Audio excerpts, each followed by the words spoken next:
Okay, students, good evening once again and welcome back to Learners Academy. So this is part 3 of your analysis video. In the previous two parts we have done up to here, question number 32 तो कर लिए हैं और इस part 3 में अपन बचे हुए सारे क्वेश्चंस खत्म करने वाले हैं. That is our plan. ठीक है, so without wasting much time let's quickly start question number 33 of your section number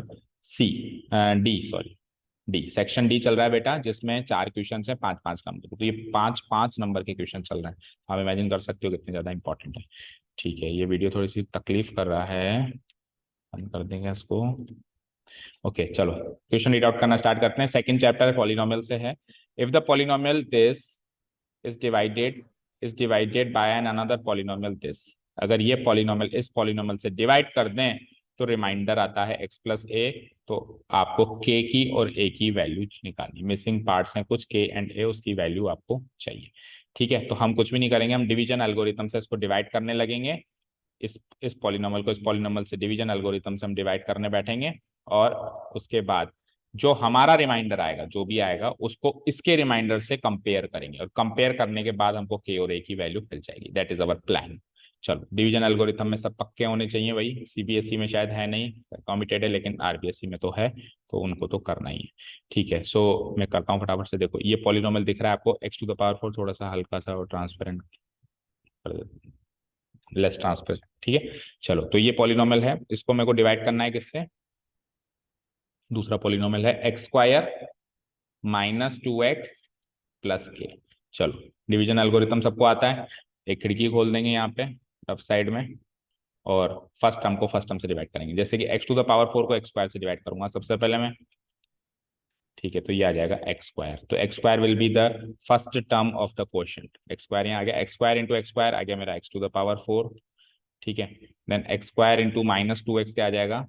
-2. ये थोड़ा सा कंजेस्टेड हो गया, रुको एक मिनट, रुको फिर से, रुको थोड़ा बड़ा कर देता हूँ.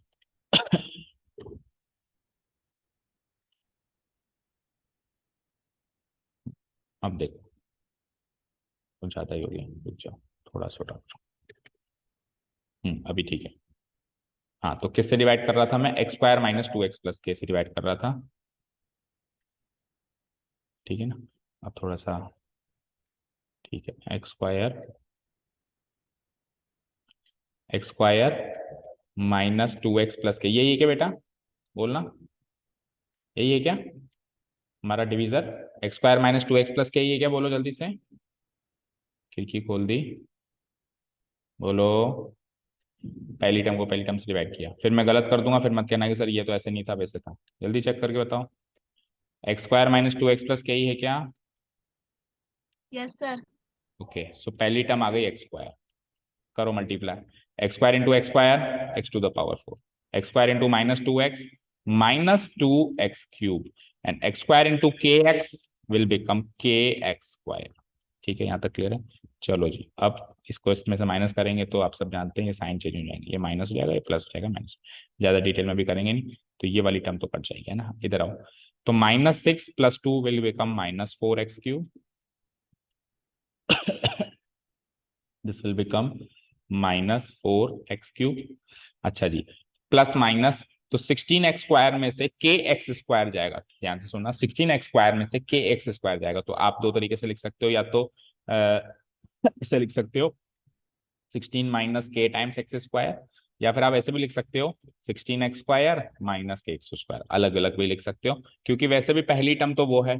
पहली टर्म ये तो है नहीं कि इसका कोएफिशिएंट से उसके कोएफिशिएंट को डिवाइड करना, ऐसा तो है नहीं. वैसे भी इसके कोएफिशिएंट से इसके कोएफिशिएंट, तो अगले को चाहे से आप 2 बार में लिखो, 2 टर्म्स में लिखो, या कॉमन ले लो एक्स स्क्वायर ऐसे लिख लो तो भी चलेगा. तो एक काम करता हूँ मैं, हाल फिलहाल थोड़ी कम जगह घेरेगा ना, कॉमन ले लेता हूँ. 16 माइनस के कॉमन आ गया, मतलब एक्स स्क्वायर कॉमन आ गया, तो 16 माइनस के स्क्वायर. बाकी के टर्म्स में as it is note down कर दूंगा 25x + 10. चलो, अगेन वही प्रोसेस फॉलो करेंगे. फर्स्ट टर्म को फर्स्ट टर्म से डिवाइड करेंगे. -4x क्यूब को डिवाइड करूंगा मैं एक्स स्क्वायर से, so it will be like -4x ना. तो ये आ गई मेरी दूसरी टर्म -4x. करो multiply. -4x into x square is -4x cube, -4x into -2x minus minus plus 8x square. ठीक है, एंड -4x इंटू के क्या हो जाएगा, -4k x। ठीक है, अगेन वही, ठीक है, साइन चेंज करते हैं, ये प्लस और कट गया, ये माइनस, ये प्लस। अब देखो जो इसका आंसर यहाँ पे आएगा वो इससे डिवाइड होना है, ये मुझे पता है, वो इससे डिवाइड होना है। तो अब इसको कॉमन लेकर एक ही मतलब सिंगल कोएफिशिएंट में लिखना जरूरी है, यानी कि जैसे पहले लिखा था वैसे ही लिखना जरूरी है ना। अब आप इसको दो टर्म्स में नहीं लिख सकते, नहीं तो फिर डिवाइड कैसे करोगे।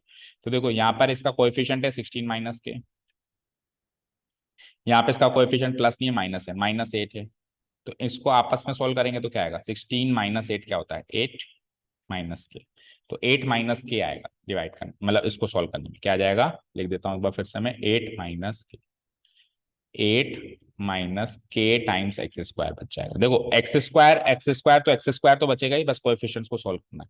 तो 16 माइनस के में से 8 गया तो 8 माइनस के। इधर आ जाओ, नेक्स्ट इसको डिलीट कर देता हूँ, नेक्स्ट को भी सॉल्व करो। सो नेक्स्ट में मेरे पास कोएफिशिएंट है -25 और फिर +4k -25 +4k, जिसको मैं 4k -25 भी लिख सकता हूँ, है ना, शॉर्ट में। तो 4k -25 टाइम्स एक्स लिख दो, उसको पहले पॉजिटिव लिख दो बाद में नेगेटिव लिख दो, और चाहो तो उल्टा भी लिख सकते हो, +4k -25 टाइम्स एक्स, और लास्ट वाली term +10 as it is common.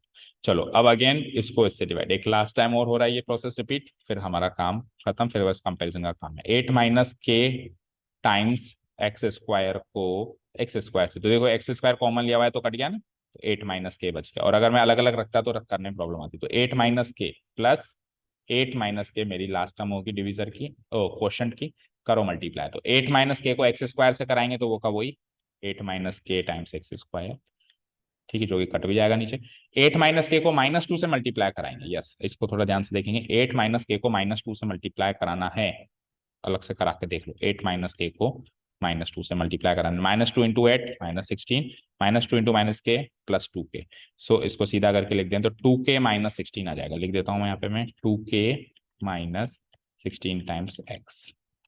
ठीक है, और 8 माइनस के को k से भी मल्टीप्लाई कराना है, तो ये तो क्या हो जाएगा, इधर नीचे लिख देता हूँ या आगे लिख दूँ, 8 माइनस के को k से मल्टीप्लाई करना है, तो 8k -k square, 8k -k square, ठीक है। चलो एक लास्ट टाइम माइनस और करते हैं और फिर बस कंपैरिजन करने का काम है और ये क्वेश्चन खत्म। तो थोड़ा सा ट्रिकी, इतना ज्यादा लेंदी भी नहीं लगा, पर थोड़ा सा ट्रिकी जरूर है ना। अच्छा, तो साइन चेंज करेंगे तो ऑब्वियसली पहली टर्म, तो ये सेम सेम दिख रहा है, कट जाएगा, ये माइनस हो जाएगा, ये माइनस हो जाएगा। चलो अब कोएफिशिएंट सॉल्व करो, एक्स एक्स तो नीचे तो एक्स आएगा ही आएगा भाई, एक्स एक्स सॉल्व करने पे एक्स तो आएगा ही आएगा, बस कोएफिशिएंट सॉल्व कर लो। तो 4k -25 और फिर -2k -16, इसको सॉल्व करते हैं। सो 4k -2k is 2k, and ये क्या था 25, -25 माइनस माइनस 16, तो -25 + 16, -25 + 16 is -9। So 2k -9 times x आ चुका है ये, 2k -9 टाइम्स एक्स आ चुका है ये।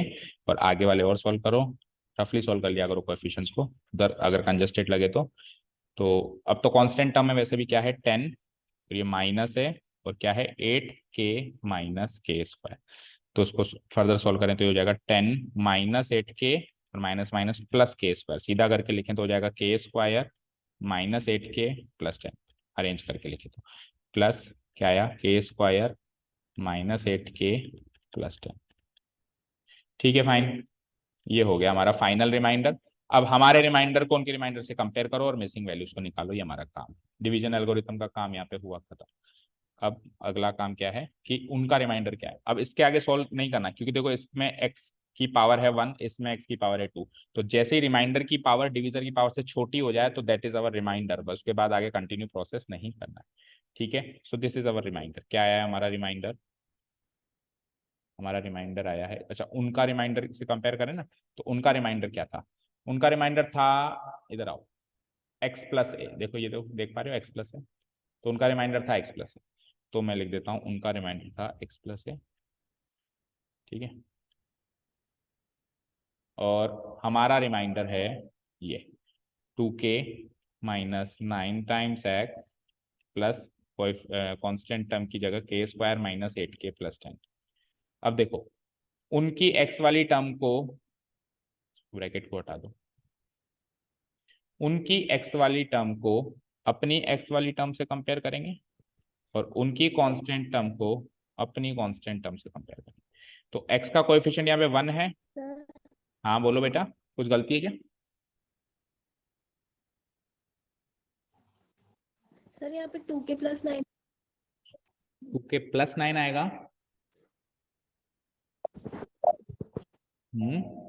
देखो मुझे एक चीज बताओ, ये 4k-25 है, ठीक है, और नीचे क्या है -2k-16। इसको सोल्व करेंगे तो 4k-2k+2k और -25 -16, तो -25 + 16 करेंगे तो -9 ही तो आएगा बेटा। 2k-9 ही तो आएगा, प्लस कैसे आएगा? प्लस तो तब आता जब ये रिमाइंडर प्लस होता और ये नेगेटिव होता, जबकि ये प्लस है ऊपर वाला नेगेटिव है। बोलो बोलो बेटा, 4k-25 को और -2k-16 इन दोनों को आपस में सॉल्व करो। क्लियर है? क्लियर है ना? इन दोनों को आपस में सॉल्व करो, इसको और इसको, इसको और इसको, इसको और इसको, ठीक है? क्लियर है? बोलो कौन पूछ रहा था डाउट? सर ओके चलो, अब क्या करना है अपने को, कोएफिशिएंट से कोएफिशिएंट। तो यहाँ पे x का कोएफिशिएंट 1 है, यहाँ पे x का कोएफिशिएंट 1 है, और हमारे रिमाइंडर में x का कोएफिशिएंट 2k-9 है। कंपेयर हो जाएगा, ये k की वैल्यू यहाँ से सॉल्व हो जाएगी। तो चलो लगे हाथ सॉल्व ही कर लो। तो 2k-9 की वैल्यू 1 है, तो 2k की वैल्यू -9 + 1 यानी कि 10 है, तो k की वैल्यू 10/2 यानी कि 5। एक आंसर आ चुका है 5, k = 5। ठीक है, उधर आओ। अब हमारा कांस्टेंट टर्म है a, और नहीं उनका मतलब उनका कांस्टेंट टर्म है a और हमारा कांस्टेंट टर्म है k² - 8k + 10। आपको a की वैल्यू चाहिए और k की वैल्यू ऑलरेडी पता है 5 है, तो एक a की वैल्यू सीधे ही आ जाएगी, k की वैल्यू रख दो। k की वैल्यू 5 हमने यहाँ से ले आए हैं, तो 5 का स्क्वायर -8 × 5 + 10, इसको सॉल्व कर लो। सो a की वैल्यू हो जाएगी 25, इसको इधर सॉल्व कर लो। 25 - 40 + 10, तो 25 और 10 कितने होते हैं? 35, 35 - 40 यानी कि -5। तो k = 5 and a = -5। This is our final answer. k = 5 and a = -5। This is our final answer. कोई भी क्वेरी हो तो पूछ लें। एंड द सेकंड थिंग, अगर कोई बाद में भी अगर डाउट लगे तो आप बता देना, मतलब आंसर रिजल्ट्स आने से पहले बता देना अगर कुछ चेंजेस होंगे, मतलब कुछ कैलकुलेशन मिस्टेक अभी भी हो गई है तो आप कुल मिला के चेक कर लें। ठीक है, बाकी हमने एक एक चीज देख के देखी करके ही, मतलब सोच समझ कर ही करी है। सो k = 5 आ रहा है, a = -5 आ रहा है। बोलो कोई डाउट? चले नेक्स्ट क्वेश्चन पे, स्टैटिस्टिक्स का क्वेश्चन है। Yes sir. ओके चलो कर देता हूँ मैं इसको delete. Now coming to the next question. Statistics का क्वेश्चन है जो कि इजी होते हैं, कभी कभार थोड़े लेंदी होते हैं बस, बाकी होते ये इजी हैं। छोटा कर दूँ थोड़ा सा। हाँ, सो क्वेश्चन नंबर 34 है, ये वाला कर रहे हैं अभी हम। The length of 40 leaves of a plant are measured correct to the nearest mm। इनके नजदीकी मिलीमीटर में इनको नापा गया है।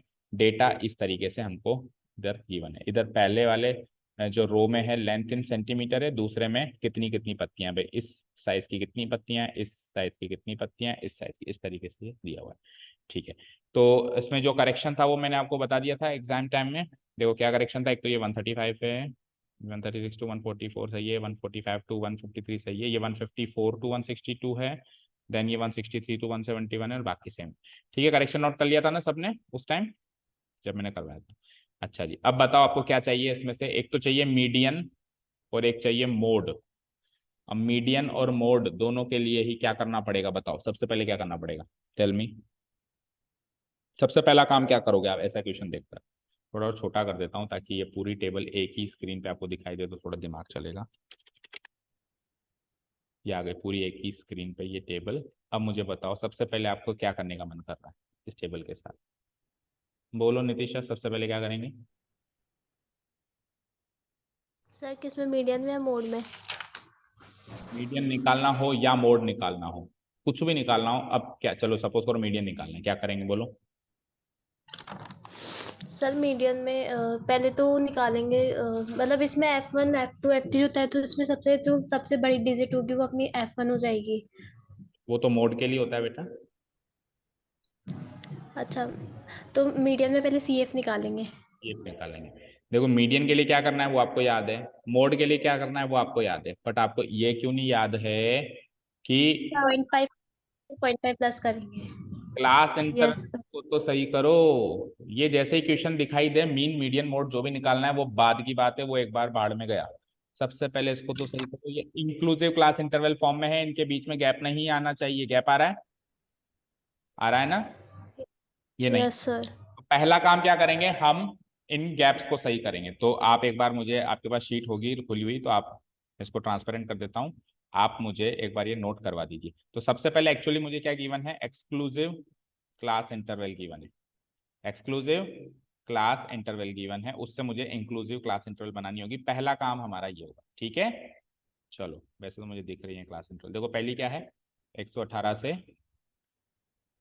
126, देन 127 टू, बोलो बोलते जाओ जल्दी जल्दी, 135, 135 टू, क्या है आगे, sir 136, 1, 136 to 144, 140। 145 to 153, then 154 to, correction करवा दिया था मैंने, 154 टू यस।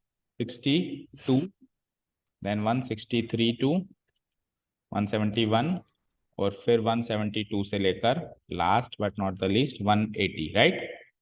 ये है ना। तो मीन का क्वेश्चन हो, मीडियन का क्वेश्चन हो, चाहे से मोड का क्वेश्चन हो, पहला काम आपको क्लास इंटरवल्स को एक्सक्लूसिव बनाने का है। सबसे पहले first of all make your class intervals exclusive. So exclusive बना दें हम सॉरी ये इंक्लूसिव है,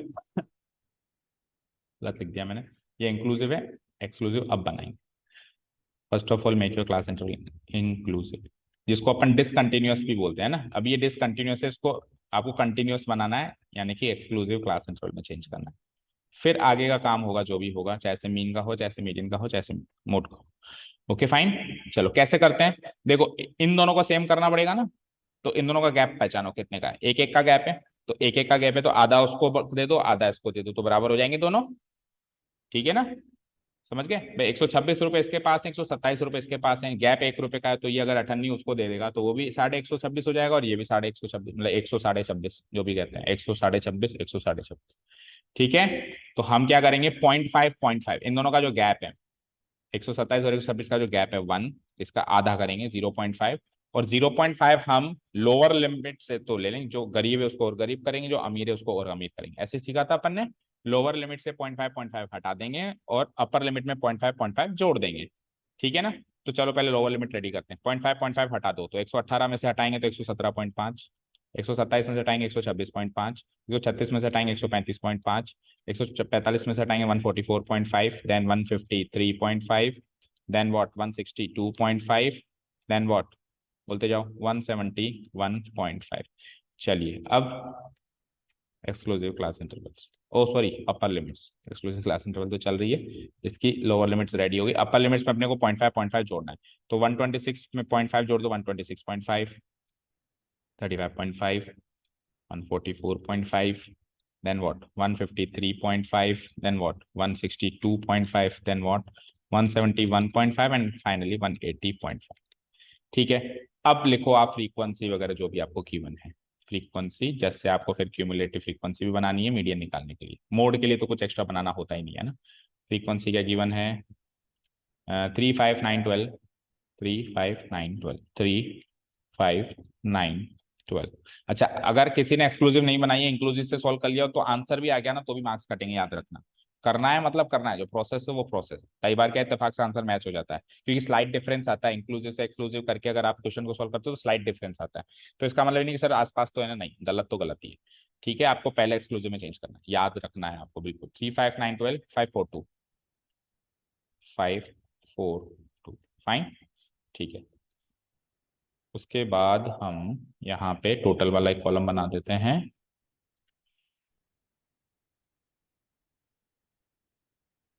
ठीक है, टोटल। ठीक है। अच्छा 40 लीव्स थी, हमने देख लिया था पहले, 40 लीव्स थी, एन की वैल्यू 40 थी। नाउ व्हाट, क्यूमुलेटिव फ्रीक्वेंसी बनाएंगे। सबसे पहले अपन मीडियन निकालते हैं, मीडियन मोड दोनों निकालना है। क्यूमुलेटिव फ्रीक्वेंसी क्यों निकालते हैं, ऐसा होता है, क्या होता है कॉन्सेप्ट, ये सब अपन ने इंट्रोडक्शन में सब कुछ किया है, बच्चों को पता होना चाहिए, नहीं पता तो पुरानी वीडियोस देखो।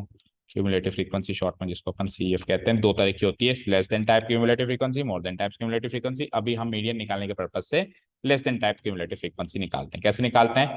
पहली तो बिल्कुल सेम, फिर ऐड करते जाओ, 3 + 5 8। ये ऐड क्यों करते हैं, इसका पूरा डेरिवेशन हमने सीखा है क्लास में। 9 and 8 17, 17 and 12 29, 29 and 5 is 34, + 4 is 38, + 2 is 40। तो एक हिंट है कि जो टोटल है वो लास्ट क्यूमुलेटिव फ्रीक्वेंसी से मैच होना चाहिए। अगर मैच होता है तब तो आपने ये टेबल सही बना दी, क्यूमुलेटिव फ्रीक्वेंसी वाला कॉलम सही खड़ा कर दिया है, अदरवाइज कुछ मिस्टेक है। तो चेक कर सकते हो आप, ये दोनों सेम आना है, ये और ये फाइनली सेम आने चाहिए। 40 है तो लास्ट में 40 आ जाना चाहिए। आ रहा है? ठीक है, दैट मीन्स हमने सेव किया है। यहाँ तो कोई डाउट नहीं है, टेबल तैयार हो गई, बस अब फॉर्मूला लगाना है और आंसर निकालना है। बोलो, शुरू कर दूं? Yes sir. चलो मीडियन निकालते हैं सबसे पहले, या नेक्स्ट पेज पे निकालूं मैं? या एक काम करते हैं, मीडियन क्लास तो यहाँ निकालो, फॉर्मूला नेक्स्ट पेज पे लगाएंगे, थोड़ा कंजेस्टेड हो गया नहीं तो, है ना। सबसे पहले मीडियन निकालने के लिए मीडियन क्लास निकाली जाती है। मीडियन क्लास निकालने के लिए n/2 निकाला जाता है। क्या? फिर से सुनो, सबसे पहले मीडियन क्लास निकाली जाती है, मीडियन क्लास निकालने के लिए n/2 निकाला जाता है। सो n/2 इज 40/2 यानी कि 20। अब वो क्लास इंटरवल जिसमें CF या तो 20 आती हो या 20 से जस्ट अबव आती हो, वो क्लास इंटरवल ही मेरी मीडियन क्लास होगी। ठीक है ना? तो मैं क्या लिखूंगा, class interval corresponding to which CF is just greater than या equal to और just greater than n/2 यानी कि greater than 20। तो वो वाली क्लास इंटरवल कौन सी होगी? जो 20 से जस्ट अबव, देखो 29 होगी 20 से जस्ट अबव, सो ये हो गई मेरी मीडियन क्लास 29 से जस्ट अबव। अब इंक्लूसिव क्लास इंटरवल को तो वैसे भी नहीं देखना, अब इस कॉलम को तो आपको देखना ही नहीं है ना, जो भी देखना है यहाँ देखना है। ठीक है, तो ये हो गई मेरी क्लास इंटरवल। क्या ना लिख देता हूं मैं, 144.5 से 153.5। ये हो गई मेरी एक्चुअल वाली एक्सक्लूसिव क्लास इंटरवल। ठीक है, 144.5 से 153.5। अब मीडियन के फॉर्मूला में एक तो लोअर लिमिट चाहिए, ये हो गई मेरी लोअर लिमिट। ठीक है, और क्या चाहिए, n/2 20 है ही सही। CF आप पिछली वाली लोगे, उस फॉर्मूला के अंदर CF आप प्रीसीडिंग क्लास इंटरवल की लोगे, फ्रीक्वेंसी आप उसी क्लास इंटरवल की लोगे। तो ये 2-3 आइटम चाहिए होंगे, 12 17 144.5 n/2 20, और फॉर्मूला में लगाना है, आंसर निकालना है। So let's do it quickly. Median equal to formula L + n/2 minus, ये रखा है फॉर्मूला, बस ये चार्ट रेडी हो जाए, ढंग से रेडी हो जाए, विदाउट एनी कैलकुलेशन मिस्टेक से रेडी हो जाए, तो F/H। ठीक है, तो L क्या बताया मैंने, मीडियन क्लास की लोअर लिमिट क्या आ रही है, 144.5, 144.5 प्लस n/2 अभी अभी किया ही था, 20 आया था, टोटल का आधा। CF पिछली वाली लेनी है, जो क्लास इंटरवल है उससे प्रीसीडिंग क्लास इंटरवल की लेनी है, तो 29 से ऊपर वाली क्लास इंटरवल है ये वाली, उसकी CF क्या है, 17। सो 17 ले लेनी है, डिवाइडेड बाय फ्रीक्वेंसी, बाकी सब तो उसी क्लास इंटरवल का लेना है। फ्रीक्वेंसी क्या लेनी है, 12, उसी क्लास इंटरवल की 12। और H मतलब इन दोनों का विड्थ, मतलब क्लास विड्थ। H बोले तो विड्थ, क्लास विड्थ मतलब इन दोनों का गैप। तो देखो गैप पहले वाले का गैप कितने था, 5 और 3 8 का था, लेकिन अभी 9 का हो गया होगा, क्योंकि 0.5 इधर बढ़ा 0.5 इधर बढ़ा, तो एक बढ़ गया। तो आप चाहे से माइनस कर लो, 153.5 में से 144.5, तो 0.5 से 0.5 गया, और 153 में से 144 और 3 9 का गैप है। So class width is not 8, it is 9, it is 9। इसको सोल्व कर लो और आंसर आ जाएगा 144.5 प्लस 3 से 3 टाइम, 3 से 4 टाइम, 20 - 17 इज 3, 3/4, 3/4 का मतलब होता है क्या, 0.75। ठीक है ना, 3/4। इसको जोड़ दो भैया, तो 50 में 75 पैसे और जोड़े तो 145.25। और क्या था ये, लेंथ इन सेंटीमीटर, लीव्स की लंबाई थी, सो सेंटीमीटर आंसर। देखो भैया मीडियन का आंसर आ चुका है, जल्दी से देखो, समझ आ गया? तो चलें इसका मोड भी निकालते हैं फटाफट। बोलो बोलो बोलो, मीडियन का आंसर आ चुका है। Yes sir. चलो मोड निकालें इसका। तो मोड देखो नेक्स्ट पेज पे, मोड का फॉर्मूला लिखता हूं मैं। मोड का फॉर्मूला होता है, याद है सबको, स्टार्टिंग तो मीडियन के फॉर्मूले की तरह ही है, L प्लस उसके बाद F1 minus F0 divided by 2F1 minus F0 minus F2 into H। यही है क्या, कंफर्म करो, यही है क्या? Yes sir. अब उसके लिए वही मॉडल क्लास निकालनी पड़ेगी। तो एक बार टेबल पे चलते हैं, मॉडल क्लास कैसे निकलती है। मॉडल क्लास कैसे निकलती है, मॉड इसमें मॉड के क्वेश्चन में क्यूमुलेटिव फ्रीक्वेंसी का कोई रोल नहीं है, केवल इधर ही देखना है अपने को। निकलती कैसे, जो सबसे बड़ी क्लास जिसमें फ्रीक्वेंसी सबसे ज्यादा है, तो ये देखो 12 में ही तो मॉडल क्लास और मीडियन क्लास सेम निकली है। सबसे बड़ी फ्रीक्वेंसी 12 देखो इसी में दिख रही है, इसी क्लास इंटरवल में, तो यही मीडियन क्लास है और यही मॉडल क्लास है। समझ गए, समझ गए ना। अब उसमें जो आइटम है F1 F0 F2 कैसे देखेंगे, देखो F1 तो होगा मेरी मॉडल क्लास की फ्रीक्वेंसी, F1 तो होगी मेरी मॉडल क्लास की फ्रीक्वेंसी, F0 होगी पिछली फ्रीक्वेंसी, F2 होगी अगली। तो ये तीन फ्रीक्वेंसीज काम आती, 9 12 5। F1 तो होगी जो मॉडल क्लास है उसकी फ्रीक्वेंसी, F0 पिछली वाली, F2 अगली वाली, और बाकी सब चीजें सेम है। H मतलब क्लास विड्थ और L मतलब लोअर लिमिट, बाकी सारी चीजें सेम। चलो लगाओ फटाफट। लोअर लिमिट तो वही 144.5, और मेरी मॉडल क्लास की फ्रीक्वेंसी कितनी थी 12, माइनस पिछली वाली कितनी थी, अगली वाली कितनी थी देखो, पिछली वाली थी 9, अगली वाली थी 5। पिछली वाली 9, नीचे आ जाओ 2F1 यानी कि 2 × 12 माइनस पिछली वाली 9 और अगली वाली 5। और क्लास विड्थ दोनों का गैप कितने का आ रहा था, 9 का आ रहा था, तो वो 9 ही यहाँ पे लगा दो, इसको सॉल्व करना। सो 144.5 प्लस 12 माइनस 9 इज 3, 12 2 जा 24 माइनस 9 और 5 कितना होता है 14, 24 में से 14 का सीधे लिख देता हूँ 10, बस। ठीक है, 10 × 9। चलो खत्म करो उसको, 144.5 प्लस 9 3 27/10, डिवाइड बाय 10 यानी 2.7, 144.5 प्लस 2.7 जोड़ो, 7 और 5 12, 5 और 2 7, 147.2 सेंटीमीटर। This answer. सो ये मोड आ चुका है। बताओ कोई कैलकुलेशन मिस्टेक अगर कहीं दिखी हो तो बता दो, करेक्ट कर दो, नहीं तो फिर इसी के अकॉर्डिंग जो भी आंसर्स रिकॉर्ड हो रहे हैं ना बेटा, इसी के अकॉर्डिंग आपकी आंसर शीट चेक होनी है, याद रखना। तो उस टाइम फिर मैं जब चेक करूंगा तो मैं इतना ज़्यादा कैलकुलेशन ना भी देख पाऊँ, तो इसलिए मैं आंसर भी चेक करूंगा, आंसर इसी को करेक्ट मानूंगा ना। तो इसलिए अगर कोई करेक्शन आपको लगता है कुछ चेंजेस तो अभी बताओ, ठीक है। चले नेक्स्ट क्वेश्चन पे। मोड आ चुका है 147.2 मॉडल लेंथ, और मीडियन लेंथ आ चुकी है 145.25। ये दो आंसर्स हैं इस क्वेश्चन के, प्लस ये तो दोनों फॉर्मूले लग गए, प्लस ये चार्ट का काम जो करना। बोलो कोई डाउट, चले नेक्स्ट क्वेश्चन पे। Yes sir.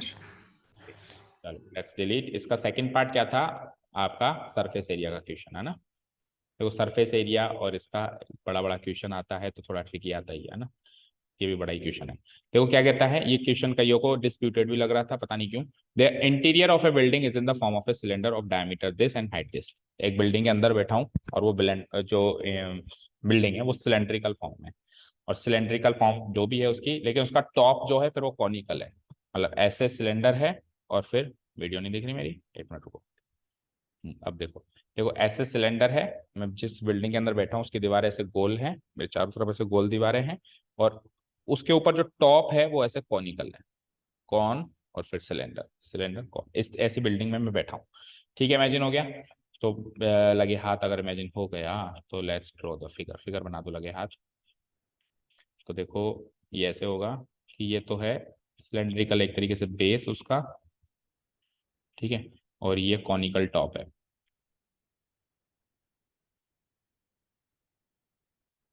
ये कॉनिकल टॉप,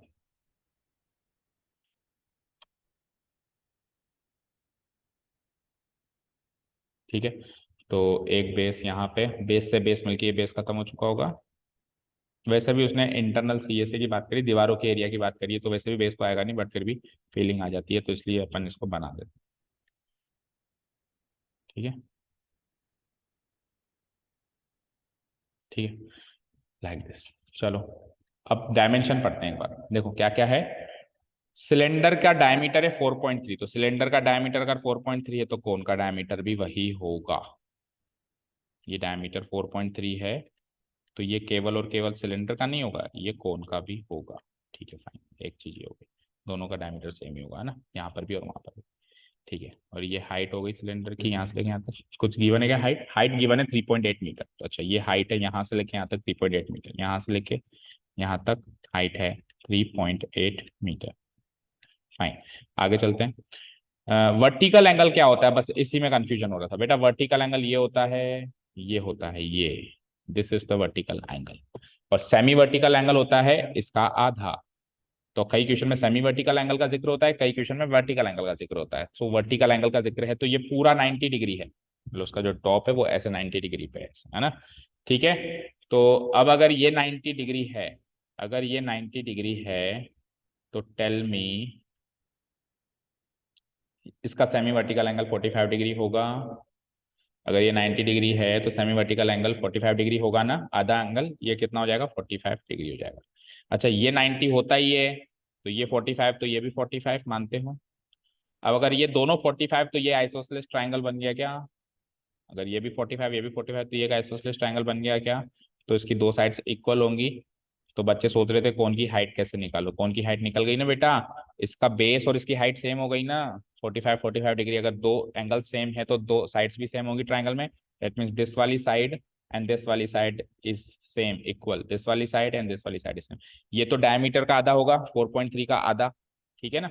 ये क्या होगा, 4.3 का आधा, 4.3/2, तो वो भी क्या हो जाएगा, 4.3 का आधा हो जाएगा, क्योंकि दोनों इक्वल है। मिल गई कौन की हाइट, और डायमीटर की इसकी सिलेंडर की हाइट हमको ऑलरेडी गिवन है। अब क्या चाहिए, find the surface area and the volume of the building. Surface area भी चाहिए, वॉल्यूम दोनों चाहिए, है ना। चलो जी निकालते हैं। सरफेस एरिया की बात करूंगा तो देखो, जब मैं बिल्डिंग के अंदर होने की बात कर रहा हूँ ना, इंटीरियर की बात कर रहा हूँ, तो मैं इंटीरियर सरफेस एरिया की बात करूंगा, बाहर के एरिया की बात नहीं करूंगा। क्योंकि रेफरेंस क्या है कि मैं अभी इंटीरियर ऑफ ए बिल्डिंग की बात कर रहा हूँ। इंटीरियर ऑफ ए बिल्डिंग यानी मैं बिल्डिंग के अंदर हूँ, तो मुझे जो जो भी सरफेस दिखाई दे रहा है, तो मुझे कौन कौन सा सरफेस दिखाई दे रहा है, एक तो ये गोल दीवारें दिखाई दे रही है, और एक ऊपर कॉनिकल ऐसे दिखाई दे रहा है। मेरे ऊपर से कॉनिकल है, तो कॉनिकल कौन का सीए से दिखाई दे रहा है, और सिलेंडर का सीए से दिखाई दे रहा है, ये होगा इसका answer, the interior of A building का आंसर। समझ गए, बोलो। Surface area and the volume of the building जब पूछे, तो मैं अगर अंदर हूं तो मेरे को सरफेस एरिया ऑफ बिल्डिंग में, अच्छा एक बेस भी होगा याद रखना, क्योंकि आपको बेस भी दिख रहा है। कुल मिला के जो जो चीज आपको दिख रही है सब होंगी।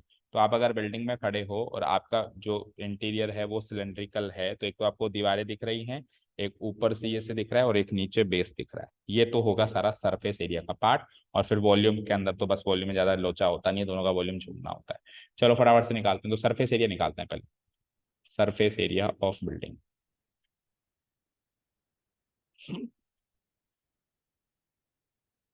ठीक है, क्या क्या जुड़ेगा इसमें, C S A of cylinder, C S A of कौन,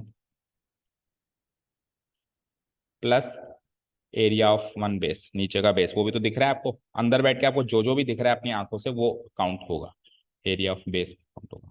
ठीक है, निकाल लो उसको जल्दी से। तो सी एस ऑफ सिलेंडर होता है 2πr/h, और हाइट दोनों की अलग अलग है, तो 2πr/h1 ले लो। और उसका उसमें तो वैसे भी देखो हाइट जो होगी एल से निकलेगी, है ना। एल निकालना पड़ेगा, मतलब उसमें पाई आर, तो फिर एच, क्या करूँ बताओ, कैपिटल एच ले लेता हूँ, चलो उसको ना, 2πr कैपिटल एच, ये एच कैपिटल एच ले लो उसको। और उसको πr/l, तो उसकी हाइट को इसको स्मॉल एच ले लो। ठीक है, तो इसकी एल निकालनी पड़ेगी पहले आपको, है ना।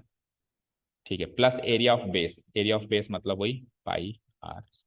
थोड़ा कैलकुलेटिव जरूर था भाई। ठीक है चलो निकालो। सो स्लैंट हाइट निकालता हूँ पहले मैं, फिर डिलीट कर दूंगा, या ऊपर निकाल लूँ क्या, देखो एल इक्वल टू आर का स्क्वायर, आर कितना है 4.3 डिवाइडेड बाई 2 इसका स्क्वायर, प्लस, अच्छा हाइट भी इतनी है मानते हो ना भाई, इसकी एल कैसे निकालूंगा, इसका इसका दोनों सेम है, तो 4.3 डिवाइडेड बाई 2 का होल स्क्वायर सेम। ठीक है, तो क्या हो जाएगा, जब ये दोनों सेम होते हैं तो क्या होता है इसका आंसर, 4.3/2 तो बाहर आ जाएगा, और √2 अंदर आ जाएगा। ठीक है ना।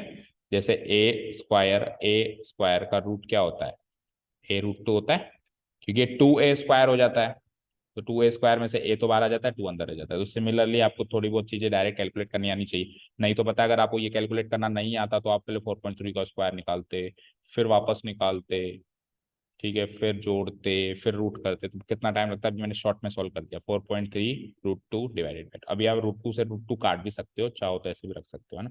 पर चलो हाल फिलहाल ऐसे ही रख देते हैं ना, 4.3 √2 डिवाइड बाई 2। चलो अब रखो यहाँ पे वैल्यूज। सो 2, पाए को तो कॉमन निकाल लो ना, पाई आर को कॉमन निकाल लो, अंदर क्या बचा 2h, plus L plus R. 22/7 radius 4.3/2, height का दुगना, इस वाली हाइट का दुगना 3.8 का दुगना यानी कि 2 × 3.8 प्लस स्लैंट हाइट क्या है आपकी 4.3/2√2।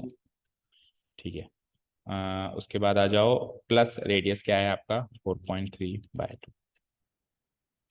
ठीक है, चलो सॉल्व करते हैं। So it is like 22/7 into 4.3/2, और अंदर का अंदर सॉल्व करो जरा। 2 को एलसीएम ले लो, 2 को एलसीएम ले लूँ तो इट इज लाइक 2 3.8 का दुगना और उसका भी दुगना, यानी 4 टाइम्स कर दो उसका, तो 4 × 32 reminder 3, 4 × 12 and 3, 4 × 32 reminder 3, 4 × 12 and 3 15.2 plus 4.3√2 plus 4.3 जोड़ो।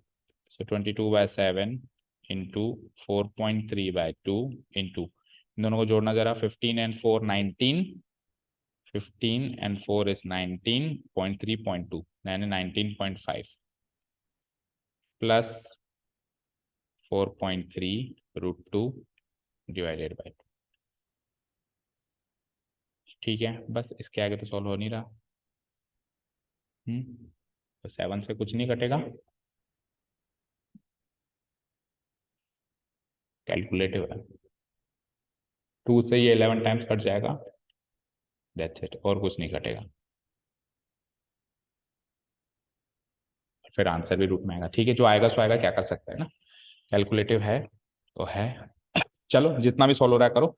सो हमको क्या करना है बेसिकली, ये तो 11 टाइम्स आई गया, ये कट के 11 आ गया, 11 × 4.3, और फिर उसके बाद इस पूरे क्वांटिटी को इससे मल्टीप्लाई करना है डिवाइडेड बाय 14। ठीक है ना, जो भी है, चाहे से आप इतना भी छोड़ दोगे तो आपको मार्क्स मिल जाएगा। देखो कितना, 11 × 4.3 तो कर दो, 11 3 जा 33 रिमाइंडर 3, 11 4 जा 44 एंड 3 इज 47, 47.3 डिवाइडेड बाय 7 2 जा 14, 47.3 डिवाइडेड बाय 14 इंटू 19.5 प्लस 4.3√2। इतना भी छोड़ दोगे तो आपको मार्क्स मिल जाएंगे। नहीं सेंटीमीटर नहीं होगा, मीटर होगा, मीटर स्क्वायर। समझ आ गया? बताओ surface area of A building निकालने में कोई प्रॉब्लम? दो सर। ठीक है ना, इतना भी कर दोगे तो मार्क्स मिल जाएंगे। और चाहे से किसी ने अगर इसको अलग अलग किया हो तो भी कोई प्रॉब्लम नहीं है, जैसे 19.5 डिवाइडेड बाय 2 अलग कर दिया हो, किसी ने आगे सॉल्व भी कर दिया हो, इसको भी सॉल्व कर दिया हो, तो भी कोई बात नहीं है ना।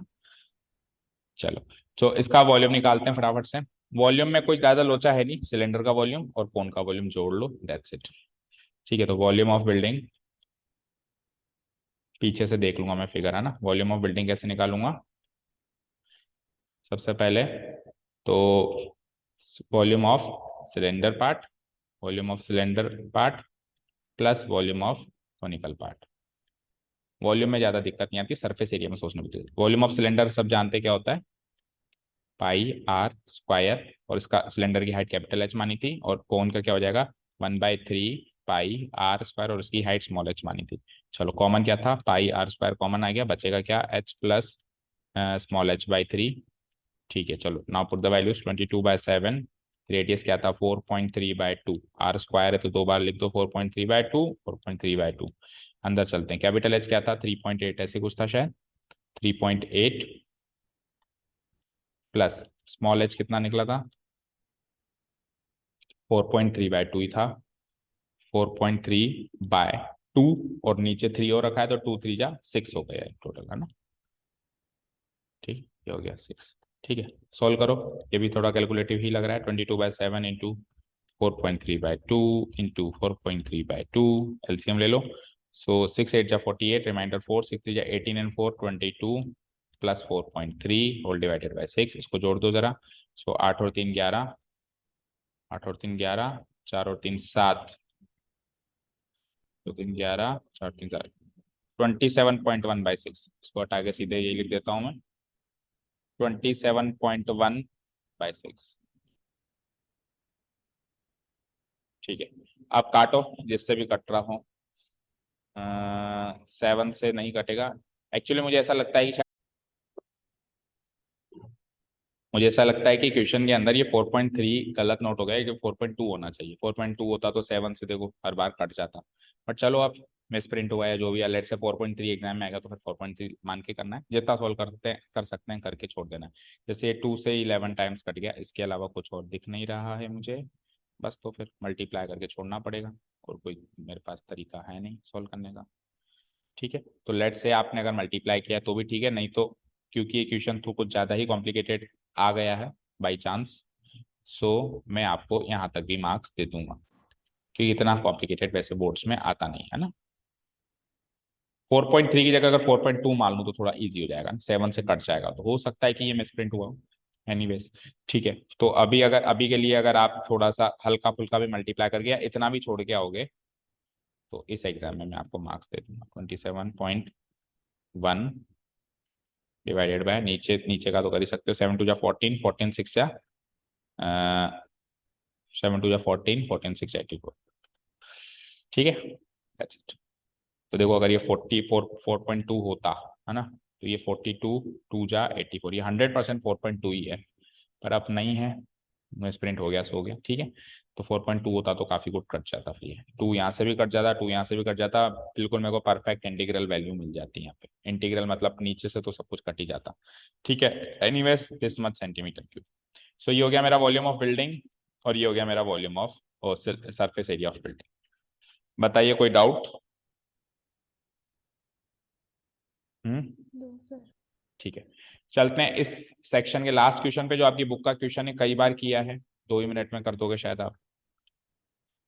चैप्टर नंबर 9 का क्वेश्चन है, the angles of elevation of the top of a tower from 2 points at a distance 289 metre and 144 metre from the base of the tower and in the same straight line with it are complementary, find the height of the tower. किया है ना हमने, कई बार किया है, तो शायद हमने क्लास में भी किया था, फिर टेस्ट लिया था उसमें भी ये दिया था।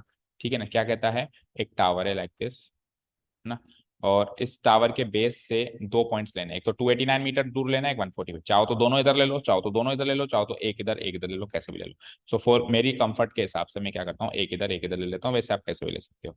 सो एक पॉइंट ये ले लिया मैंने 289 मीटर दूर इधर बेस से, और एक पॉइंट मैंने 144 मीटर दूर इधर ले लिया बेस से। लेट से ए बी तो है टावर का नाम, और ये पॉइंट है सी, ये पॉइंट है डी। अभी क्या कह रहा है, एंगल ऑफ एलिवेशन जो है टॉप ऑफ द टावर, इन दोनों पॉइंट से, इस पॉइंट से भी एंगल ऑफ एलिवेशन लेना है टॉप ऑफ द टावर का, और इस पॉइंट से भी लेना है टॉप ऑफ द टावर। तो थोड़ा ढंग से नहीं बना, ऐसे ऐसे। और कितना कितना एंगल ऑफ एलिवेशन है मुझे पता नहीं है, पर मुझे ये पता है कि दोनों एंगल्स कॉम्प्लीमेंट्री है, ये एंगल डी और angle C complementary. Complementary angles क्या होते हैं, जिनका सम 90 डिग्री होता है। ठीक है ना, ये एंगल्स कॉम्प्लीमेंट्री, इतना मुझे पता है। ठीक है, तो मैं क्या करूंगा, किसी भी एक एंगल को थीटा ले लूंगा, तो दूसरा 90 माइनस थीटा हो जाएगा। मानते हो बात को, बोलो। अगर मैं इनमें से किसी भी एक एंगल को थीटा ले लूँ, लेट से मैंने इसको थीटा ले लिया, तो ये 90 माइनस थीटा हो जाएगा, बोलो, क्योंकि दोनों कॉम्प्लीमेंट्री है तो दोनों का सम 90 है। तो दूसरा एंगल सपोज करो ये 20 डिग्री है, तो 70 डिग्री होगा, 90 में से 20 घटाना पड़ेगा। बोलो समझ आया यहाँ तक? ये टावर सर परपेंडिकुलर है बेस के। ठीक है, अब आप बस दोनों ट्राइंगल्स में ट्रिग्नोमेट्री अप्लाई कर दो, प्योर ट्रिग्नोमेट्री, तो आपको हाइट ऑफ द टावर मिल जाएगी। एक काम करो, आप ए बी निकालो, इधर से भी इधर से भी। तो इन ट्राइंगल, लेट्स से इस ट्राइंगल में आता हूँ सबसे पहले, in triangle ABC, in triangle ABC, आपको लेट से ए बी निकालना है और आपको बीसी की बने हैं, तो ए बी और बीसी यानी टेन थीटा का रिलेशन होगा, परपेंडिकुलर डिवाइडेड बाय बेस। ठीक है ना, सो टेन थीटा क्या होगा, टेन थीटा हो जाएगा perpendicular side divided by base side. Perpendicular है A B divided by base है मेरा बी सी। ठीक है, और बी सी की वैल्यू है मेरे पास क्या, 289, तो ए बी डिवाइडेड बाय 289 हो गया ये। ठीक है, ये हो गई मेरी टेन थीटा की वैल्यू यहाँ से। ठीक है, नेक्स्ट आ जाओ, उस वाले ट्राइंगल में चलते हैं, थोड़ा गैप देके।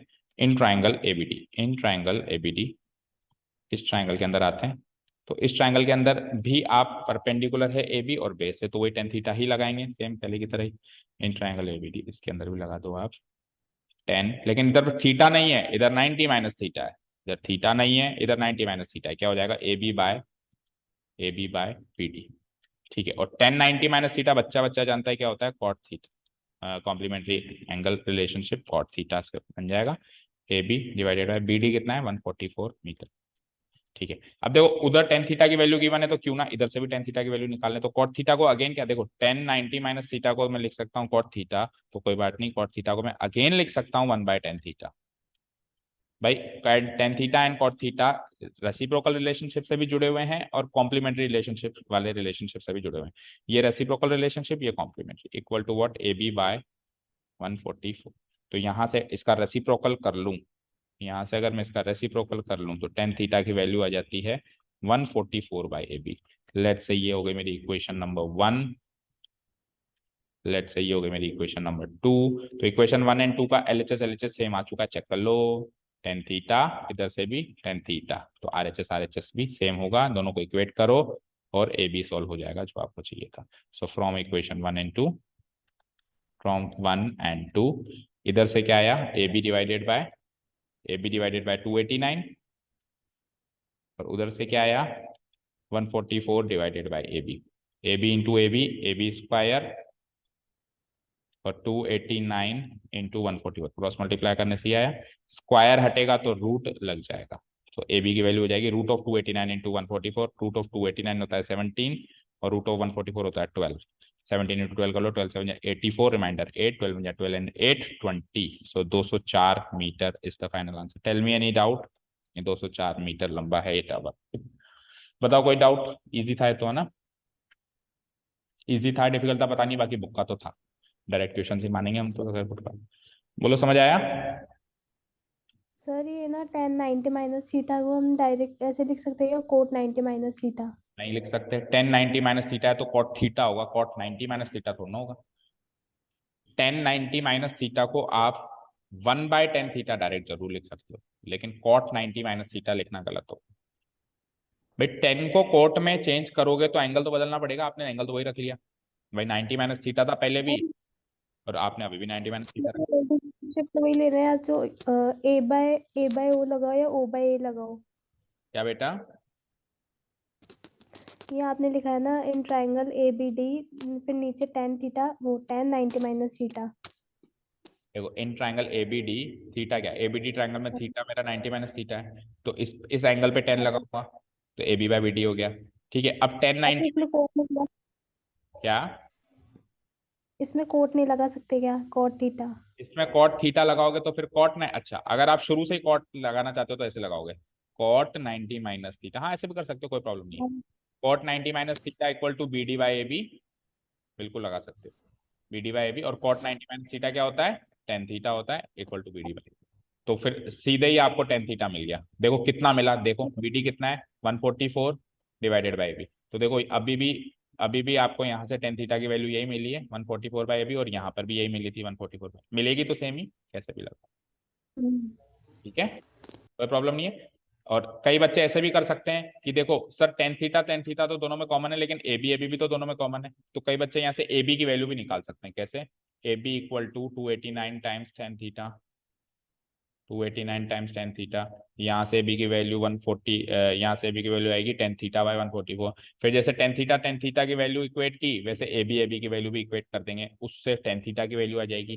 फिर टेन थीटा की वैल्यू किसी भी इक्वेशन में पुट करके ए बी निकाल सकते हो, तो वो भी एक तरीका है। बट आई विल सजेस्ट, अगर आपको ए बी निकालना है तो ए बी को एलिमिनेट मत करो, ए बी को रखो, टेन थीटा को एलिमिनेट करो, यानी टेन थीटा की वैल्यू इक्वेट करो, ताकि एक ही बार इक्वेट करते ए बी आ जाए। अगर आप ए बी इक्वेट करोगे तो पहले टेन थीटा की वैल्यू आएगी, फिर रखने से ए बी की वैल्यू आएगी। इससे अच्छा जब आपको निकालना ए बी है, टेन थीटा नहीं निकालना है, तो आप टेन थीटा की वैल्यू रखो, इधर से भी, और फिर इन दोनों को इक्वेट करो। डन, समझ आया पूरी तरीके से? Yes sir. Yes sir. Okay चलो मैं कर रहा हूँ उसको delete, and we are finally at section E, the last section of our test paper. Okay, section E चलते हैं इसको फटाफट। देखो केस स्टडी है, 3 केस स्टडी है, पर इजी होती है केस स्टडी, हमने देखा है। देखो एक बी है, पहली केस स्टडी है, एक बी मतलब बी समझते हो, मक्खी, मधुमक्खी, फ्लाइज आफ्टर एवरी 3, हर 3 सेकंड बाद वो उड़ती है ना।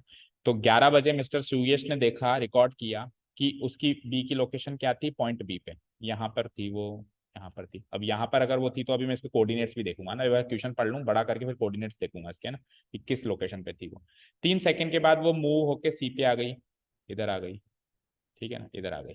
फिर अब इसके हिसाब से आपको पता लगाना है कुछ इन्फॉर्मेशन के बारे में। देखो सबसे पहले सुनो कि अगर बी उड़ रही है, उड़ के अपनी पोजीशन चेंज कर रही है इधर से उधर उधर से उधर, तो फिगर के अंदर तो आपको एक पैराबोला दिया हुआ है। इस फिगर को पता है क्या बोलते हैं? इसको बोलते हैं parabola, upward facing parabola. 4 parabola होते हैं, rightward facing, leftward facing, upward facing, downward facing. ये आप 11th में सीखोगे कॉनिक सेक्शंस में डिटेल में, है ना।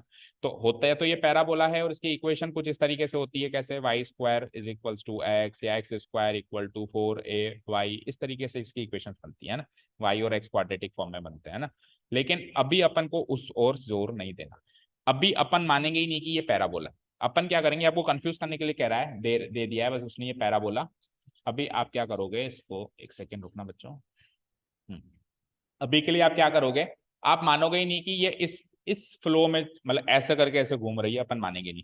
अभी अपन क्या मान लेंगे, भैया ये तो सीधी आती है, जैसे बी से सी आना है ना, तो सीधी आएगी, ऐसे स्ट्रेट लाइन में आएगी, क्योंकि हमने अभी तक क्लास 10th में स्ट्रेट लाइन से सीखी। वो कितना भी कंफ्यूज करे, हम इसको स्ट्रेट लाइन मानेंगे। बी से सी अगर उसने डिस्टेंस पूछी है, तो हम तो डिस्टेंस बिटवीन 2 पॉइंट्स का फॉर्मूला है, डिस्टेंस फॉर्मूला लगा देंगे। समझ गए? बोलो समझ गए क्या? समझ गए? लगाना यस शुरू करें? ठीक है, चलो अब सर। मैं यस। थोड़ा सा बड़ा कर दिया मैंने, और क्वेश्चन रीड करता हूं मैं। देखो, what is the distance between the points B and C. तो बी और सी का डिस्टेंस पूछा, वेरी इजी। देखो बी के कोऑर्डिनेट्स बताओ, पता लगा पाए थे क्या बी के कोऑर्डिनेट्स? देखो ये 1 है, ये 2 है, तो ये 2 है क्या, एग्जैक्ट 2 है क्या, चेक करो। एग्जैक्ट 2 है। 2 कॉमा, देखो देखो देखो, एग्जैक्ट 2 ही है। 2 कॉमा 4, बोलो। बी के कोऑर्डिनेट्स 2 कॉमा 4 है ना? बोलो बोलो बोलो बोलो। Yes sir. और सी के कोऑर्डिनेट्स देखो 1 कॉमा 1। तो बस आपको तो डिस्टेंस फॉर्मूला लगाना है, आपको बी और सी के बीच की दूरी निकालनी है, इसे घुमावदार दूरी नहीं निकालनी, स्ट्रेट दूरी निकालनी। ठीक है, सो डिस्टेंस बी सी बोलो। फॉर्मूला याद है, x2 minus x1 divided by Y minus y1 का होल स्क्वायर का सम का रूट।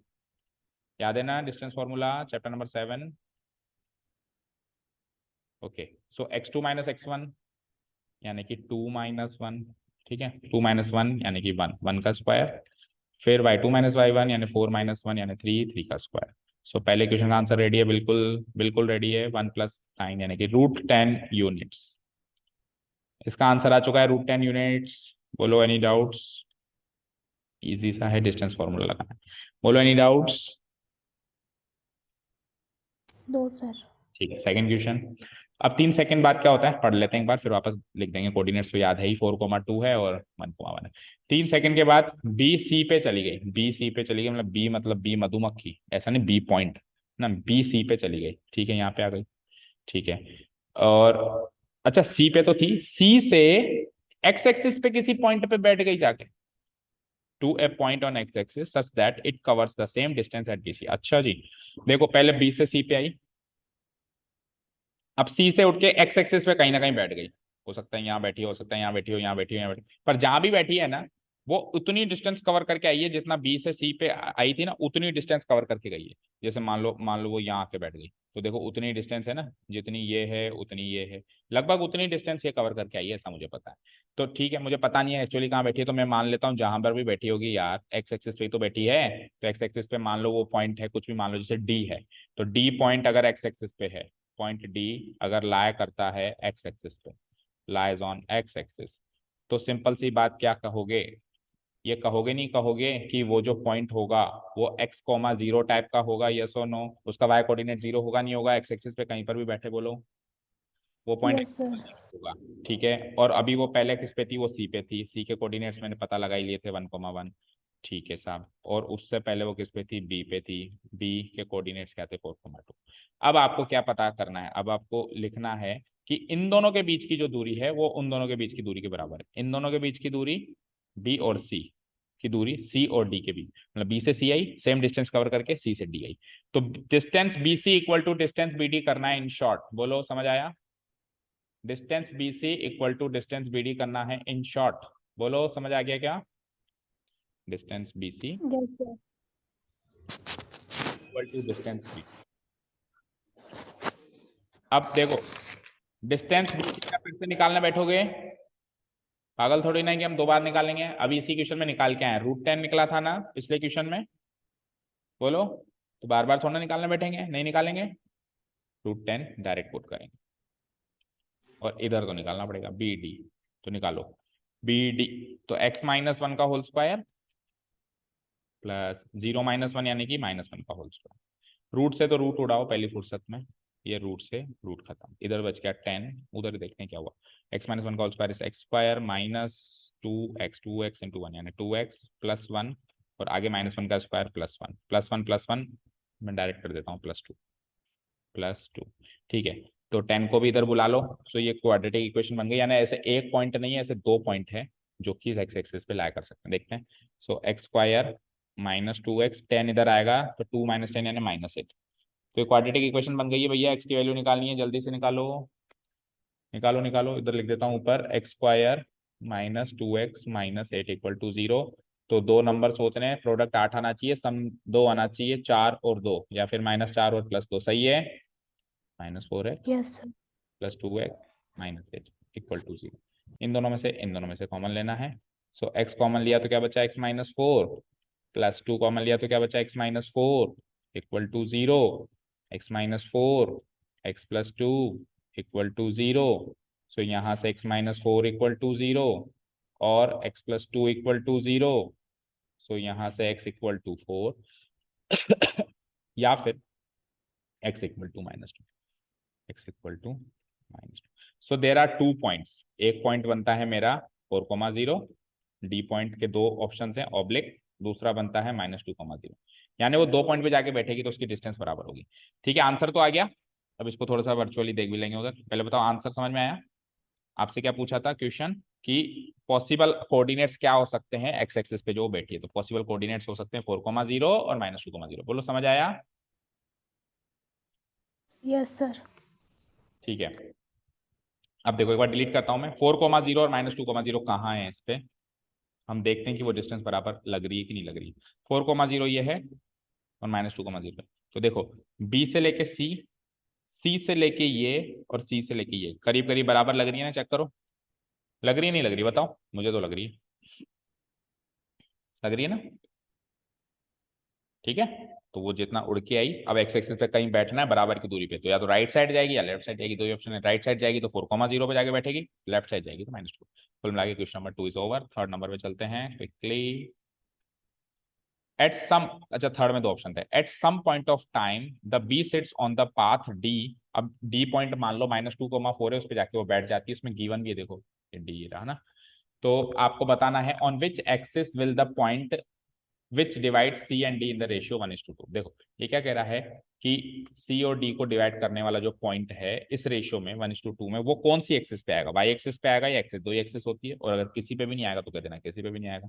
तो कुल मिला के सी और डी को डिवाइड करना है और एक फिक्स रेशियो में डिवाइड करना है 1:2। तो सेक्शन फॉर्मूला, डिस्टेंस फॉर्मूला, हर तरीके के फॉर्मूला इक्वेशन के थ्रू वो आपसे पूरा चैप्टर नंबर 7 को सोल्व करवा रहा है एक ही क्वेश्चन से, ऐसे मानो, है ना। सारे फॉर्मूले लगवा दिए इसने एक ही बार में। ठीक है, तो सी और डी, सी के कोऑर्डिनेट्स है 1,1, डी के कोऑर्डिनेट्स आपको उधर में भी गिवन है और इधर से भी देख सकते हो -2,4। तो एक बात, एक काम करते हैं, डीएससी को ज्वाइन कर लेते हैं ताकि थोड़ी फीलिंग आ जाएगी कि अब इसके बीच में, अब देखो ध्यान से सुनो, डी और सी जो है एक्स एक्सिस पे तो टकरा ही नहीं रहा है। तो अगर एक्सिस पे कोई पॉइंट बैठेगा तो 100% एक्स वाई एक्सिस पे बैठेगा, एक्स एक्सिस पे तो जा ही नहीं रहा है। बट ऐसा भी हो सकता है कि किसी एक्सिस पे बैठे ही ना, यहाँ पर आ जाए यहाँ पर आ जाए, तो कह नहीं सकते है ना। तो एक बार की चेक करना पड़ेगा। तो यानी कि 1:2 रेशियो है, ये मुझे पता है। तो इसको मैं इस, ये ऐसे ना मान के मैं इसको ऐसे मान लेता हूँ कि ये है मेरे बी, मतलब इसको यूक्लिड ज्योमेट्री का क्वेश्चन मान लेता हूँ rather than Cartesian geometry. C D, C के कोऑर्डिनेट्स 1,1, डी के कोऑर्डिनेट्स हैं -2,4 एंड एक कोई मान लो पी नाम का पॉइंट है ना जो इनको डिवाइड कर रहा है 1:2 में। थोड़ा पी को उधर ले लो, 1:2 बनाना है, 1:2। तो अब आपको ये पी पॉइंट के एक्स कोमा वाई कोऑर्डिनेट्स, ठीक है, फटाफट से निकालो। फॉर्मूला याद होना चाहिए, m1x2 + m2x1 divided by sum of ratios and m1 + 2। तो क्या करूंगा, 1 × -2 और 2 × 1, ये तो करूंगा।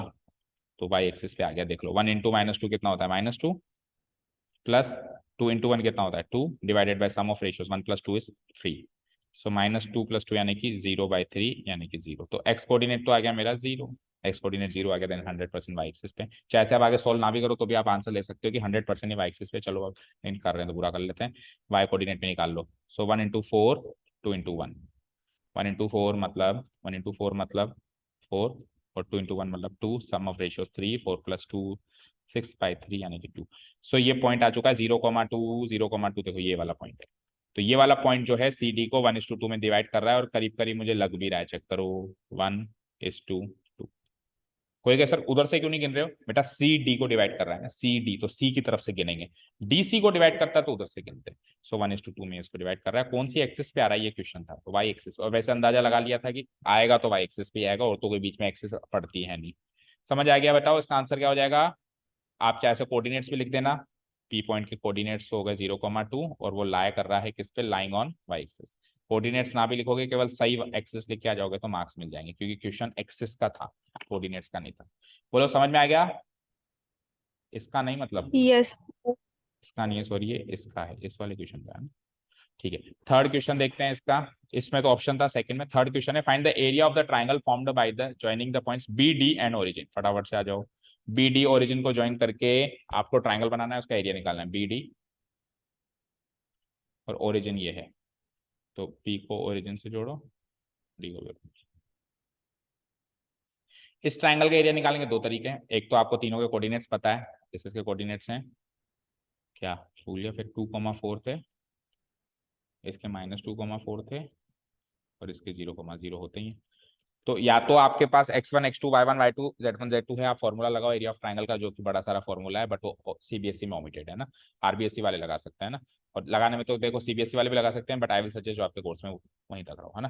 तो हम क्या करेंगे, इसमें स्मार्ट टेक्निक यूज करेंगे। देखो कभी भी एरिया ऑफ ट्राइंगल निकालना हो ना, तो आपकी बेस और हाइट एक्स एक्सिस और वाई एक्सिस के पैरेलल बने तो मजे आ जाते हैं।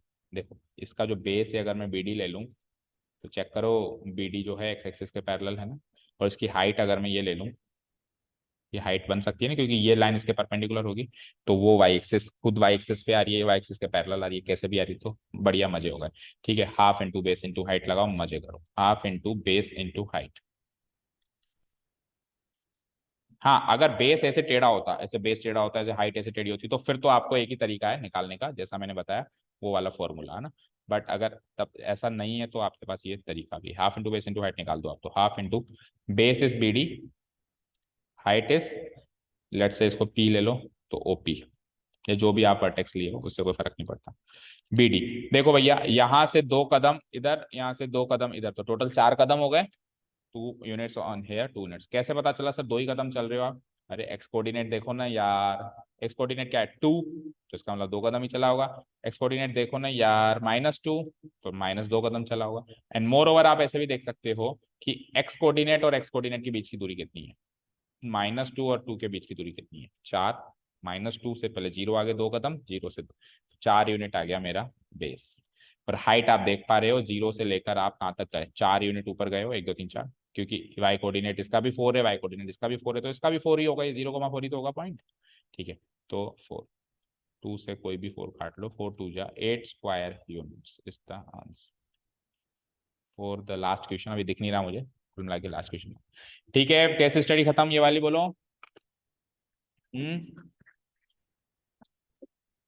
बोलो, यस सर। कोई डाउट नहीं है इस क्वेश्चन में? दो सर।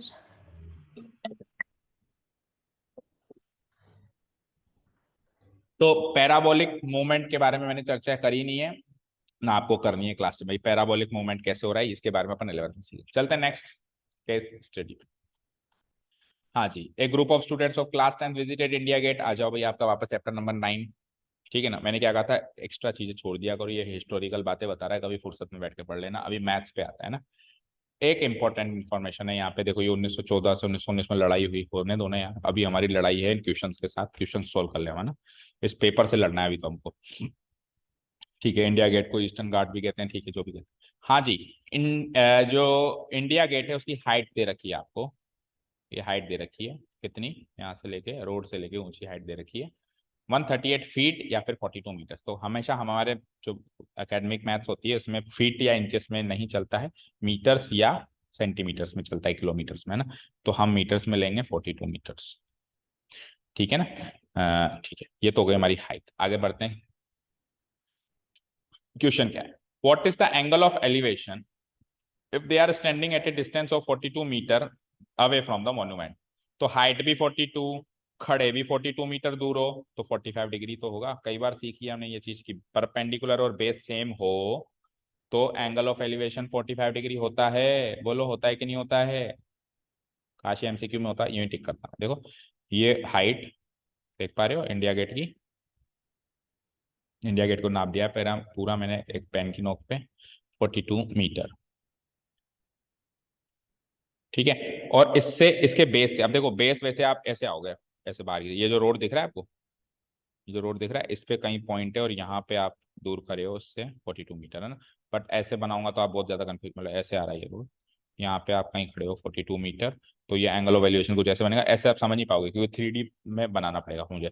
तो अभी for the academic solution of this question मैं क्या करूंगा, 3D छोड़ दूंगा, 2D पे आ जाऊंगा, और वो मैं तभी कर पाऊंगा जब मैं इंडिया गेट को छुपा दूंगा। नहीं तो आपकी फीलिंग आएगी कि सर ऐसे खड़े हो आप। ऐसे मान लो भैया इंडिया गेट ये है और मैं यहाँ खड़ा हूँ 42 मीटर की दूरी पर ही। ठीक है, तो आपको एंगल ऑफ एलिवेशन पता लगाना है, वेरी इजी। 42 मीटर है।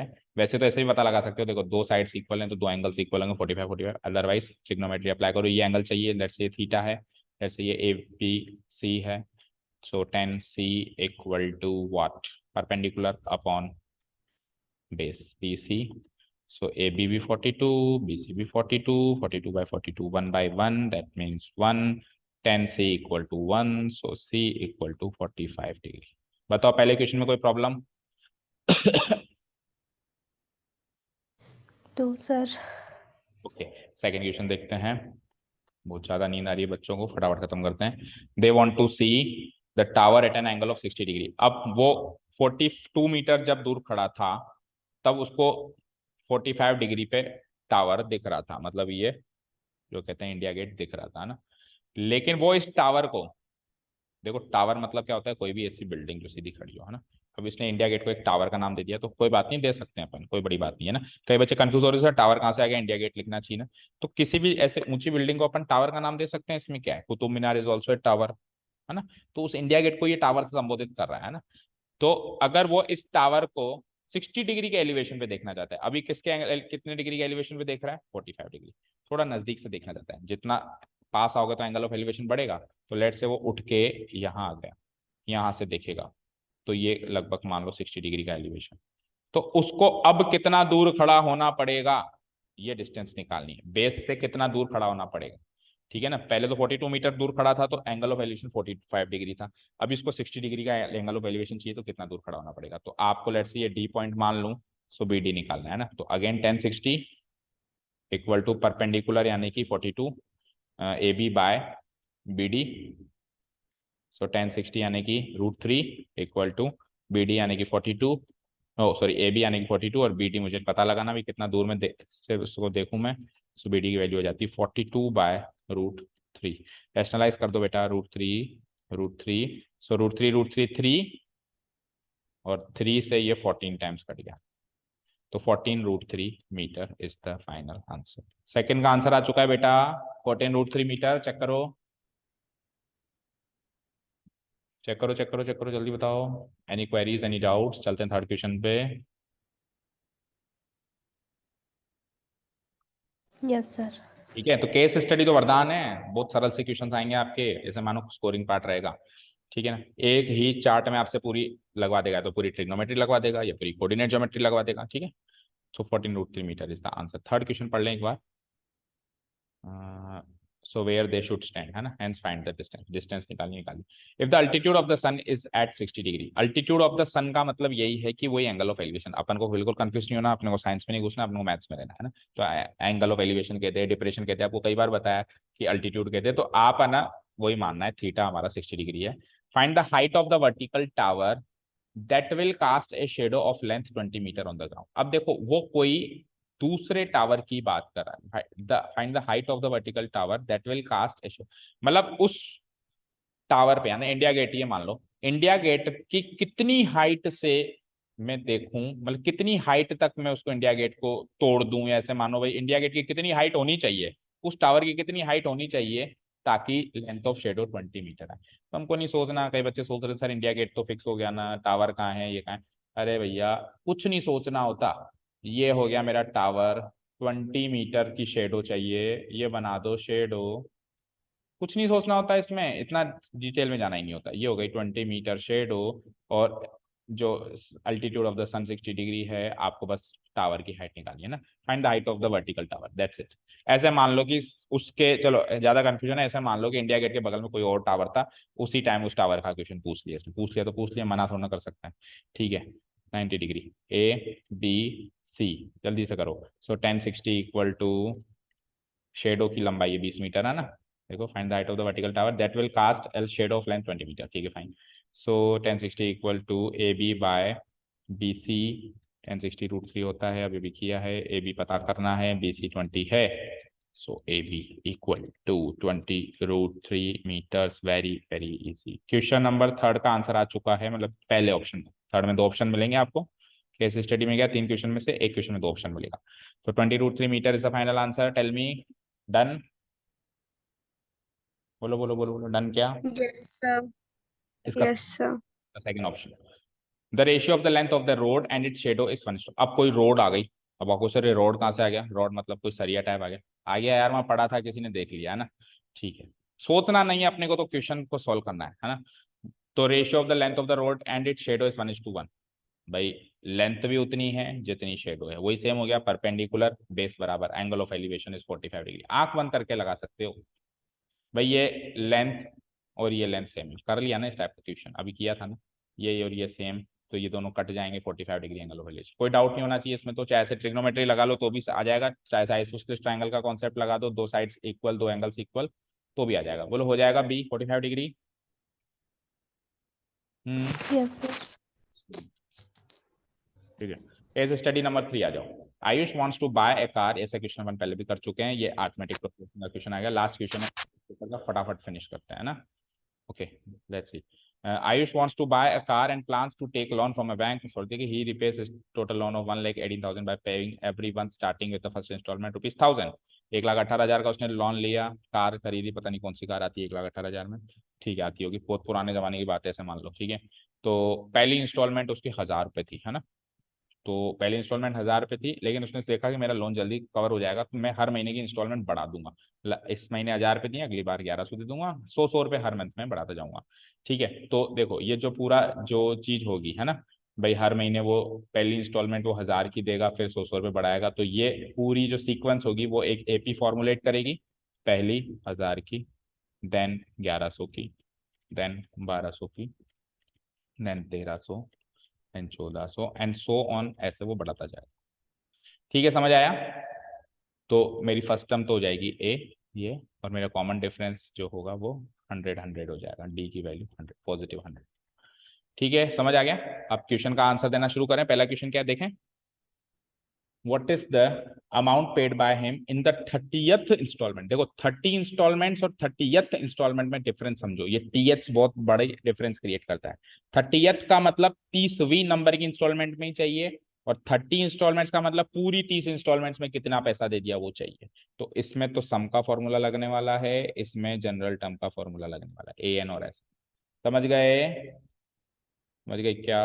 अब ये देखो, दोनों साथ में पूछ लिए तो कई ने दिमाग लगा भी लिया होगा, लेकिन मान लो ये दोनों अलग अलग पूछे, किसी क्वेश्चन में ये पूछ ले, किसी तो उल्टा भी कर सकते हो आप, थोड़ा रिस्की रहता है ना। तो ऐसे मानो टीएच जहाँ भी लगा हुआ है, उसके नीचे टीएच जहाँ पे भी लगा हुआ है, तो ये एक तरीके से एन की वैल्यू है, एन की वैल्यू 30 है, और उसकी ही आपको इंस्टॉलमेंट बतानी होगा, उसमें नंबर पे ही आपको वो टर्म बतानी होगा, बना के ए एन बतानी। ठीक है, सो 30th इंस्टॉलमेंट मतलब A30 बताना है। बता दो यार,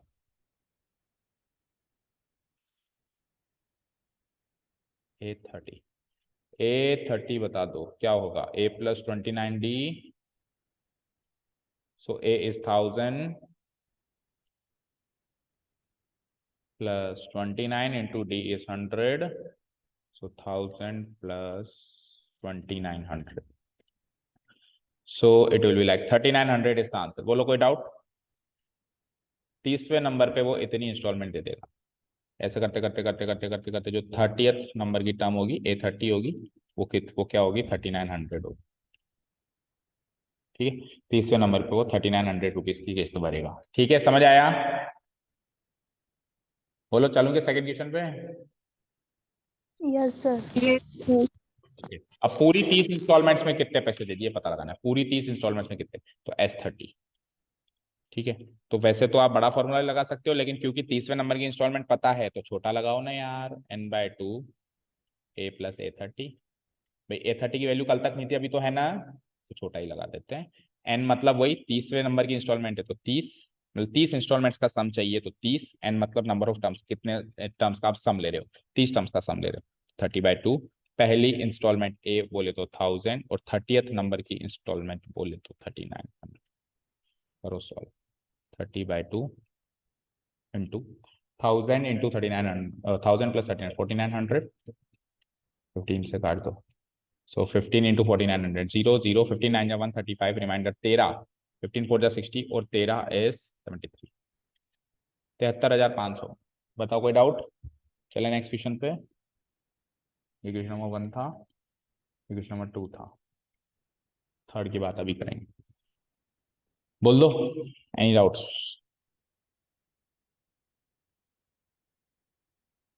बोलो बोलो बोलो, नींद आ रही है नहीं तो मुझे, सो जाऊंगा मैं पढ़ाते पढ़ाते, जल्दी बोलो। सर ओके चलो फाइनल क्वेश्चन, अच्छा वो आपने बचा लिया सोने से मुझे। Okay, if the total number of installments are 40, then what is the amount paid by him the last installment? अगर टोटल मान लो 40 इंस्टॉलमेंट्स होती है ना, अब है या नहीं है वो पता नहीं है, ऐसे मान लो कि टोटल नंबर ऑफ इंस्टॉलमेंट्स 40 हैं, तो what is the amount paid by him in the last instalment, तो फिर आखिरी इंस्टॉलमेंट में कितना अमाउंट पे करता है, यानी A40 निकालना है ना, A40। भाई 40 इंस्टॉलमेंट है और 40 आखिरी इंस्टॉलमेंट 40 भी हो जाएगी, तो A40 निकाल लो, जैसे A30 निकाला था, कौन सी बड़ी बात है, A + 39 थी, तो ए तो था 1000, डी मेरा 100 था ही सही, तो था 1000 पहली किस्त, और डी जो था common difference 100, so 3900, answer is 4900। Check करो, करेक्ट है?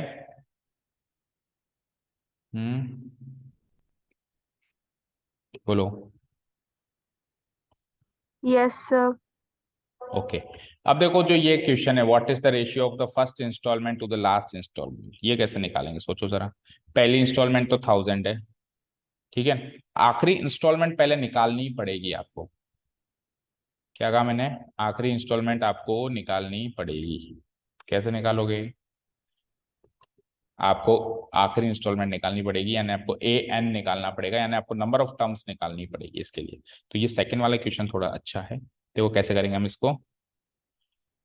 हमारे पास है 1000 + 1100 + 1200 एंड 100, ठीक है, तो मुझे पहले तो मुझे चाहिए नंबर ऑफ टर्म्स और फिर नंबर ऑफ टर्म्स के हिसाब से आखिरी इंस्टॉलमेंट, ठीक है। चलो तो एन निकालना है कुल मिला के मुझे, है ना, तो लास्ट टर्म को लेट से अच्छा टोटल 1,18,000 ही तो है, वो भी तो देखो SN दिया हुआ है आपको, है ना, आपको दिया हुआ है कि टोटल किस्त टोटल लोन कितना है मेरा, 1,18,000, ठीक है। वैसे तो इंटरेस्ट भी लगता है, लेकिन इंटरेस्ट का इसमें कोई रोल नहीं है, इस क्वेश्चन में कहीं भी नहीं लिखा हुआ है कि इंटरेस्ट इतना लगेगा क्या, तो इंटरेस्ट सोचना ही नहीं है, आप ये मानो कि फ्री का लोन दे दिया बैंक ने, 1,18,000 ही दिया, 1,18,000 ही चुकाना है, बढ़िया ऐसा बैंक ढूंढ लो, पता नहीं कहाँ मिलता है ऐसा बैंक जो बिना ब्याज के पैसे दे दे, ठीक है।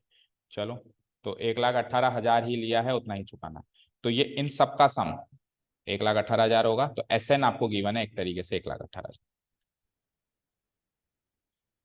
ठीक है फाइन। SN का फॉर्मूला लगा दो सेकंड वाला, तो आखिरी किस्त पता चल जाएगी, आखिरी किस्त यानी AN, आखिरी किस्त देखो, पहली किस्त A1, दूसरी किस्त A2, तीसरी किस्त A3, तो आखिरी किस्त AN, तो SN का वाला फॉर्मूला लगा दो, पर अपने पास N नहीं है, N नहीं है, N नहीं है, तो फिर तो भैया वो वाला फॉर्मूला नहीं लगा सकता, पहले में पहले बड़ा वाला फॉर्मूला लगाना पड़ेगा, तो वाकई में लास्ट क्वेश्चन जाते जाते इसने अच्छा दे दिया। SN का वाला फॉर्मूला लगाओ, n/2 into 2a + n - n निकालना पड़ेगा कि कितनी किस्तें होंगी, है ना, इक्वल टू सम कितना है 118,000, ठीक है। n तो पता नहीं है, जो जो पता है लगाते जाओ, a पता है 1000 तो ये जाएगा 2000, n - 1 n पता नहीं है, d कितना है 100, इक्वल टू कितना हो जाएगा 1,18,000 हजार, है ना, ये 2 से उधर मल्टीप्लाई करा दो, जो जो होता जा रहा है करते जाओ, 1,18,000 का दुगना कर दो तो 2,36,000, ठीक है, मल्टीप्लाई कराओ 2000 इंटू n, चलो पहले अंदर से अंदर करा दो, so 2000 + 100n -100, so 2000 - 100 is 1900, 1900 + 100n, equal to 2,36,000। तो फिर हमारी आगे फर्दर कर दो, N into 1900 n plus 100 n² equal to 2,36,000। पहले तो 2 जीरो हटाओ सबके, ये गया, ये गया, ये गया। ठीक है, तो ऊपर कहीं लिख देता हूँ यहाँ पे फाइनली मेरी क्वेश्चन। चलो बेटा क्वाड्रेटिक इक्वेशन बना दो, फटाफट खत्म करो। n², 1n² था तो n² लिख सकता हूँ, प्लस 19n, और इधर आ जाएगा तो माइनस का 236 इक्वल टू 0। चलो तो क्वाड्रेटिक इक्वेशन सोल्व कर दो बेटा जल्दी से, जल्दी से कर दो। n की वैल्यू सोचो, 236 कटेगा क्या, 19 1 19, 46 आता है यार, कट नहीं रहा है तो, कट नहीं रहा है तो देखो क्वाड्रेटिक फॉर्मूला से निकालो, फिर और कोई तरीका है नहीं। ठीक है, तो n equal to minus B यानी -19 प्लस और minus b² root of b², 19 का स्क्वायर होता है 361 माइनस 4ac, तो 4 माइनस ये भी हो गया तो प्लस हो गया, 4 6 जा 24, रिमाइंडर 2, 4 3 जा 12 एंड 2 14, रिमाइंडर 1, 4 2 जा 8 और 1 9। कुछ दिखाई नहीं दिया मुझे यहाँ पर, ऊपर लिखता हूँ थोड़ा सा, दिखा नहीं रहा, कट रहा है थोड़ा सा, यहाँ लिखता हूँ n equal to minus B यानी कि -19 प्लस और माइनस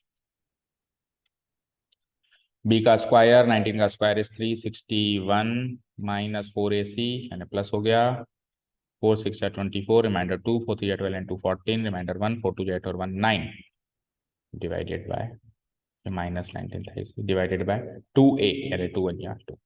ठीक है, तो मेरे को लगभग लगभग वैल्यू चाहिए ना, -19, क्योंकि फ्रैक्शनल वैल्यू तो होगी नहीं, तो आखिरी किस्त तो जरूर थोड़ी नहीं बराबर ही है, आखिरी किस्त हो सकता है थोड़ी कम है ना। ठीक है, -19 इनको जोड़ना जरा, तो 4 और 1 5, 6 और 4 10, 10 और 3 13। ठीक है, डिवाइडेड बाय प्लस और -2। तो देखो माइनस वाला केस तो खारिज हो जाएगा, क्योंकि -19 और फिर आगे और माइनस करूं तो नेगेटिव एन की वैल्यू पॉसिबल नहीं है, तो -19 के साथ प्लस वाला केस ही चलेगा। तो 1305 का एक्सपेक्टेड रूट बताओ, 1305 का एक्सपेक्टेड रूट बता दो भाई, कितना आएगा। देखो 40 का स्क्वायर होता है 1600 एंड 38 का स्क्वायर होता है 13, 38 का स्क्वायर होता है 1444, 1444 है ना, 1444। तो 37 का कितना होता है, 37 का होता है सर 13। पॉइंट में आएगी। हाँ पॉइंट में तो आएगी, पर कितनी अंदाजन चाहिए ना, 12 13 69, 13 69। तो देखो 1305, 1369 जो है 37 का स्क्वायर होता है, तो उसके आसपास आ रही है ना, लेकिन उससे छोटी आ रही है। 1369 क्या होता है, 37 का स्क्वायर होता है, तो एक बार के लिए मैं 37 मान लेता हूँ, 37 से थोड़ा सा, 36 हाँ 36 पॉइंट आएगा, तो एक बार के लिए 30, चलो 36 पॉइंट है, तो लेट से 36 ही मान लेते हैं ना, ज्यादा नहीं मानते हैं, कम मान लेते हैं, ज्यादा नहीं मानते हैं ना।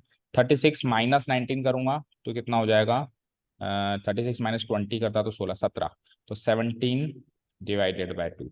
17 डिवाइडेड बाय 2 का मतलब क्या होता है, ऐसा कैसे आंसर आ सकता है, कुछ ना कुछ गलती कर दी क्या। यस गलती कर दी, बताओ क्या गलती करी है, पता लगाएगा कोई, गलती है, बहुत बड़ी गलती है, पकड़ में आ गई है।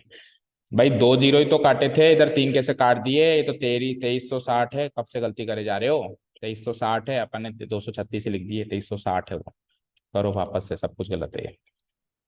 ठीक है, तो नींद सबको आ रही है, बट होश भी सबको ही रखने हैं। ठीक है,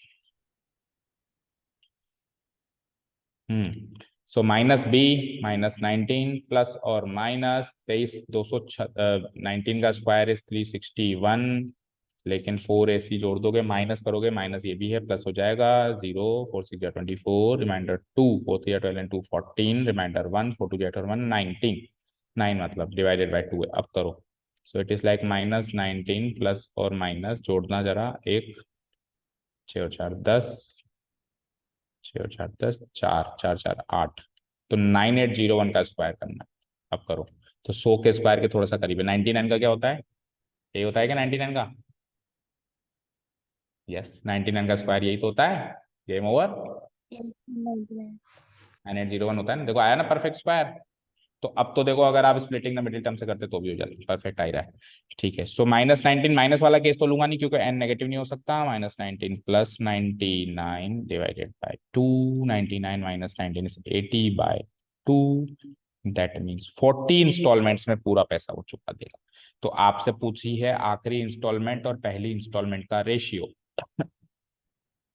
तो आखिरी इंस्टॉलमेंट 40th है। मुझे पता चल गया ना 40 इंस्टॉलमेंट्स हैं, तो आखिरी इंस्टॉलमेंट 40th इंस्टॉलमेंट होगी। पहली इंस्टॉलमेंट हमारी पहली इंस्टॉलमेंट थी सही, तो अब 40th इंस्टॉलमेंट निकालनी पड़ेगी क्या? नहीं, देखो पिछला क्वेश्चन ही 40th इंस्टॉलमेंट का था। देखो उसने इंटरव्यू दिया था, टोटल नंबर ऑफ इंस्टॉलमेंट 40 है, तो बताओ कितना आखिरी इंस्टॉलमेंट में कितना पैसा लगेगा, है ना। तो हमने वो तो उसने केस कंसीडर करा है कि मानो कि आखिरी इंस्टॉलमेंट 40 है, टोटल इंस्टॉलमेंट 40 है, तो आखिरी इंस्टॉलमेंट बताओ, वो तो एक केस कंसीडर करा है। फिर हमने बकायदा इनकी वैल्यू निकाल के देखी तो भी 40 ही निकली। तो अब जब 40th इंस्टॉलमेंट निकालनी होगी तो मैं ऊपर से कॉपी कर लूंगा ना। तो 40th इंस्टॉलमेंट कितनी निकाली थी हमने पिछले केस में? मतलब हमको A1:A40 चाहिए। तो A1 तो 1000 है ही सही, और A40 क्या निकाली थी पीछे से अपन? निकाली थी ना 1000 प्लस 29, 1000 प्लस 39, 4900 आई थी क्या? बोलो A40 क्या आया था?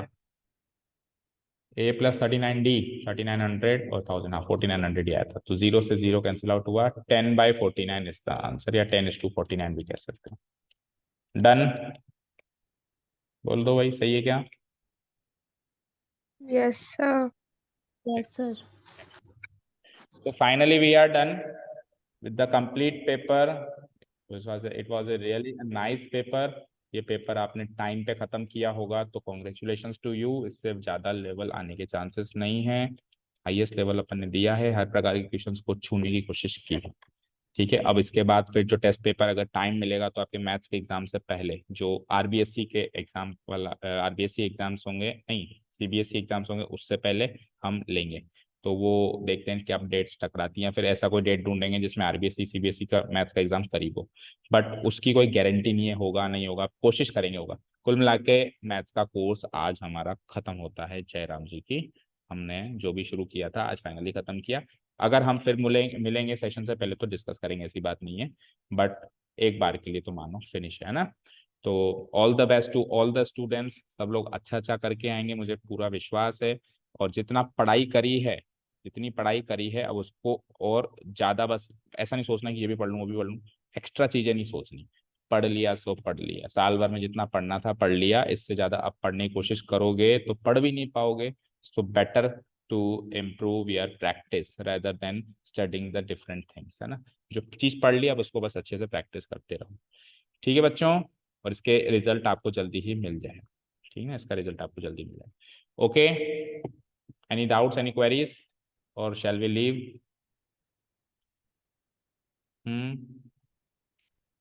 Yes sir. Thank you so much for listening to us. Have a nice night. Have a nice sleep. Good night to all. Sweet dreams to all. Okay, bye bye. Keep learning.